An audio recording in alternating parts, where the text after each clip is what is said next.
તો મારી સૌથી પહેલી ટીપ આપણી જે આવી ઘઉંની રોટલી કરવાની તવી હોય છે એના માટેની છે. તો ઘણી વખત એવું થાય છે કે જે આ તવી હોય છે એને આપણે લાંબો સમય સુધી ના ધોઈએ તો એની ઉપર આવી રીતે પોપડી થઈ જતી હોય છે, અને આ જે પોપડી છે એને આપણે કાઢવી હોય તો આપણને બહુ મુશ્કેલી પડે છે. અને એની જ સાથે આવી તવી ઉપર આપણે જો રોટલી કરીએ તો આપણો ગેસ જે છે વધારે યુઝ થાય છે અને ગેસનો વેસ્ટ પણ થાય છે.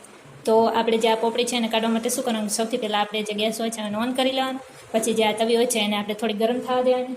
ગરમ થઈ જાય પછી આપણે એની ઉપર થોડુંક પાણી નાખવાનું, અને ગેસની જે ફ્લેમ છે એ આપણે ધીમી રાખવાની છે, ફાસ્ટ નથી રાખવાની. પછી આપણે એની ઉપર કોઈ પણ લિક્વિડ હોય છે વાસણ ધોવાનું એ નાખી દેવાનું છે, અથવા તો તમે વાસણ ધોવાનો સાબુ વાપરતા હોય તો એને જે આ કૂચો હોય છે એની ઉપર લગાવીને પછી આપણે જે આ પાણી હોય છે એની મદદથી આપણે જે આ તવી હોય છે એને આવી રીતે ઘસીને ધોવાની છે. તો તવી ગરમ હોય છે એના કારણે જે આ પોપડી હોય છે એકદમ ઇઝીલી નીકળી જાય છે. અને આપણે શું કરવાનું કે આપણે જ્યારે આ કૂચાની મદદથી તવીને ધોઈએ ત્યારે આપણે હાથથી નથી ધોવાનું, આપણે જે કાંટા ચમચી હોય છે એની અંદર જે આ કૂચો હોય છે એને લગાવીને પછી ધોવાનું છે.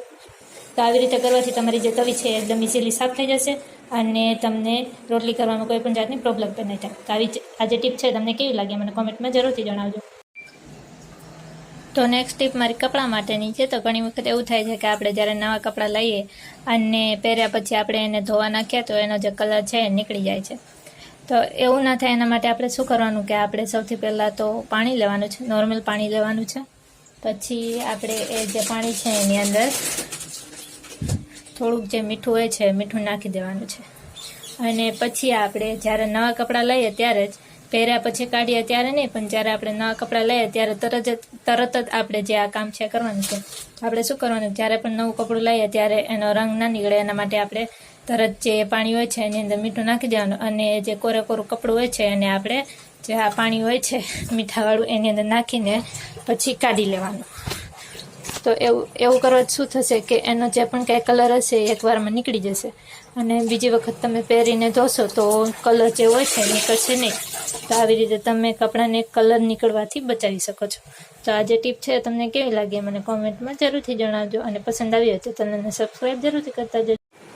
તો અમારી નેક્સ્ટ ટીપ આપણું જે આવું કૂકરનું ઢાંકણ હોય છે એના માટેની છે. તો ઘણી વખત એવું થાય છે કે આપણી જે આ રિંગ હોય છે કૂકરની એ નવી લાવીએ ત્યારે તો એકદમ ફિટ હોય છે, પણ જ્યારે કૂકરનું ઢાંકણ જૂનું થઈ જાય અને આ જે રિંગ છે એ પણ જૂની થઈ જાય તો આ જે રિંગ છે એકદમ ઢીલી પડી જાય છે. તો એના કારણે શું થાય છે કે આપણે જ્યારે પણ કૂકરમાં કંઈક બાફવા મૂકીએ અથવા તો શાક બનાવીએ તો આ જે રિંગ હોય છે એ નીકળી જાય છે, અને હવા જે હોય છે બધી જ બહાર નીકળી જાય છે. તો આપણે શું કરવાનું કે જ્યારે પણ આપણે જે કૂકરની રિંગ હોય છે એ ઢીલી પડી જાય ત્યારે આપણે જે આવા રબર હોય છે રબર લેવાના છે અને એને આવી રીતે ફિટ કરી લેવાના છે. આવી રીતે કૂકરની જે રિંગ હોય છે એની સાથે બંને સાઈડ ફિટ કરી લેવાના છે, અને પછી આપણે જે કૂકરનું ઢાંકણ હોય છે ત્યાં આપણે જે આ રિંગ છે એને લગાવી દેવાની છે. અને પછી તમે કૂકરમાં કોઈ પણ વસ્તુ બાફવા માટે મૂકશો તો તમારી જે રિંગ છે એ નીકળી નહીં જાય, અને જે કૂકરની અંદર કોઈ પણ વસ્તુ તમે બાફવા મૂકી હશે એ એકદમ સરળતાથી અને સારી રીતે બફાઈ જશે. તો આ જે ટીપ છે તમને કેવી લાગી મને કોમેન્ટમાં જરૂરથી જણાવજો. તો મારી સૌથી છેલ્લી ટીપ જે લાલ મરચું હોય છે તીખું મરચું એના માટેની છે. તો આપણે જ્યારે વધારે મરચું લાવીએ તો એને સ્ટોર કરવા માટે આપણે શું કરવાનું કે સૌથી પહેલાં આપણે જેટલું પણ મરચું સ્ટોર કરવું હોય એટલું આપણે એક વાસણમાં કાઢી લેવાનું.